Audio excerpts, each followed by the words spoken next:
Imagine this: the subtle rays of the morning sun are peeking through the curtains.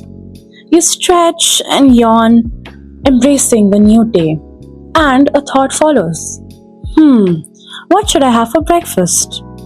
Or you've had one of the most terrible and excruciating experiences ever. You reach home, drop your bag, and drown your sorrows in something warm and soothing.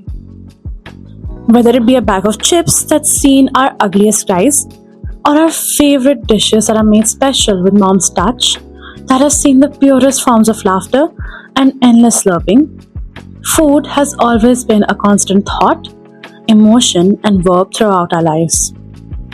As Indians, food is embedded in our essence. We carry it with pride, with care, and especially with love. So is the story of the state of Nagaland, the land of festivals.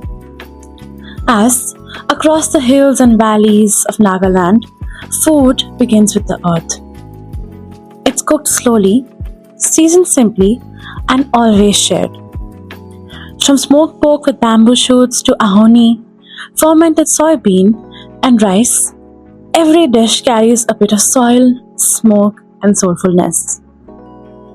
To understand what makes Naga food distinct, I spoke to Alamjungla Jamir, a chef and restaurant manager who believes that traditional cooking is less about recipes and more about the rhythm, patience, and passion that comes along with it. I'm the chair of Naga Chef, which means like we, plan out how to conduct the competition, and like taking care of the whole event.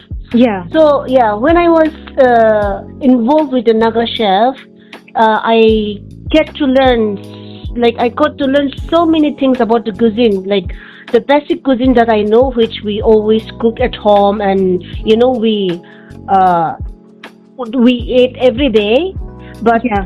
during the competition, like every tribe, every village, they have a different way of cooking the same ingredient or the same dish.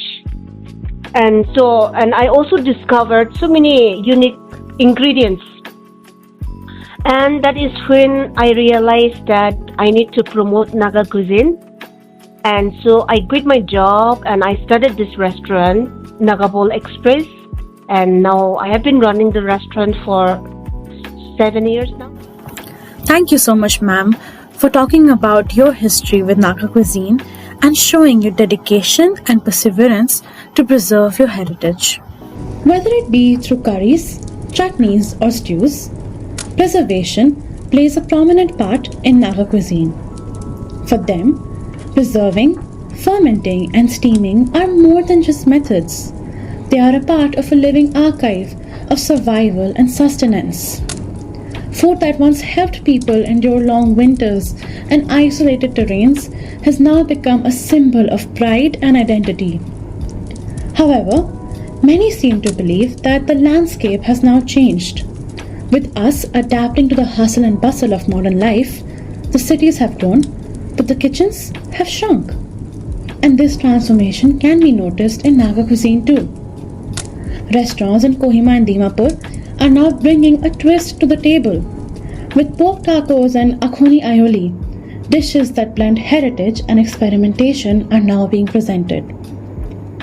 To better understand how we can navigate the situation, I spoke to Imnikoka Longchar, a Naga food entrepreneur who runs a small business inspired by local flavors and delves into the story of Naga cuisine. Nowadays, when I talk about modern, when you put that modern aspect, we as a youngster now, at my age also, usually in places, in areas like Dimapur and Kohima, there's not much of a fireplace. People stay in flats, right? There's not much of a chimney or that indigenous kitchen like in the villages. So we do not practice that in town areas or cities areas like here. But of course, we have always consumed that. So what we do is we order it from the villages, because villages, they still make it. Okay, so we order and then we still have it. Modern when I, for myself, I'm not into a lot of modern food and processed food and stuff. I still love my Naga food. Thank you, Ms. Longchamp, ma'am, for your insights. Now we can't deny that Naga food is in a whole different realm. Let me set the scenario. You're walking down the street in the capital, Kohima, and you glance over at the vegetable market. You see a bag of guinea pigs, a tub of live frogs, and skinned chicken placed right next to the tomatoes and lettuce. Yes, in Naga cuisine, protein and produce are placed together. Now, for those who are new to the cuisine, Naga food can be quite bold, unfamiliar, and even intimidating. But once you look past the spice, you find something more comforting and deeply human.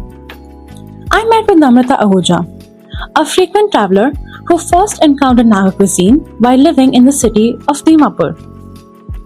Now, outsiders often describe Naga cuisine as smoky or spicy, but only few realize how diverse it truly can be. Each tribe, Angami, Ao, Lotha, Sumi, brings their own palette of flavors, of herbs and preparation styles. And what unites them is respect. Respect for ingredients, for time, and for those who eat together. Now, I would like to bring on Namrata to share her views as an outsider on Naga cuisine. So, I was first introduced to Nagamese cuisine in 2016, and honestly, it came with a lot of apprehension. Coming from North India, I wasn't quite sure what I'd find inside the dishes because here everything that moves can become food. From silkworms and frogs and snails and tiny crabs, it's all part of everyday cooking. And I remember feeling both curious and cautious at the same time. But as I began to experience it, I realized that Nagamese cuisine isn't just about food, it's about a philosophy. It's deep-rooted, earthy, fearless, and completely connected to the land. Nothing here is decorative or wasted. Everything has a purpose. Everything is used. What struck me most was the absolute zero waste approach. When it's a meat dish, not a single part of the animal is discarded. From the flesh to the innards, intestine, everything is cooked, pickled, or turned into a snack.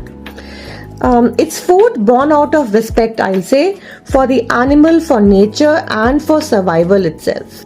Thank you so much for sharing your thoughts with us, Namrata. Naga cuisine is a whole unique experience unto itself.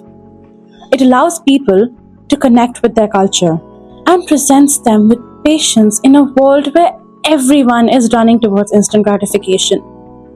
It asks them to notice the nuances of their food.